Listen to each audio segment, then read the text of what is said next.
Chasing after money is unnatural. Why? You become addicted. It never ends. You make all this money. When you're older, you wait for death. You don't even know who's going to... And people control your money. They control you. They fight over your inheritance. And everybody who comes to see you, you know they got motive one. They want money. That's my choix. She and I understand that. Actually, chase money your whole life. You end up with what? All your health, all your energy, all your time, you got money. Good. I didn't say live in a forest and eat dirt. Make money. But if that's your only focus, you are deluding yourself. Some people chase after a beautiful girl, beautiful boy. Some people chase after a beautiful relationship. I didn't say don't have a relationship. I'm telling you that is not your answer. So if you put all your hopes in that, you'll be sadly disappointed.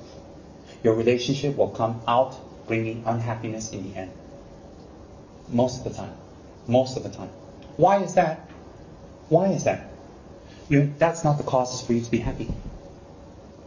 To limit yourself to one person, to limit yourself to one being, to limit yourself to one set of rules. Just make money. Just live. Just eat. How do you become happy? What about your next life? What about when you die? Maybe tonight.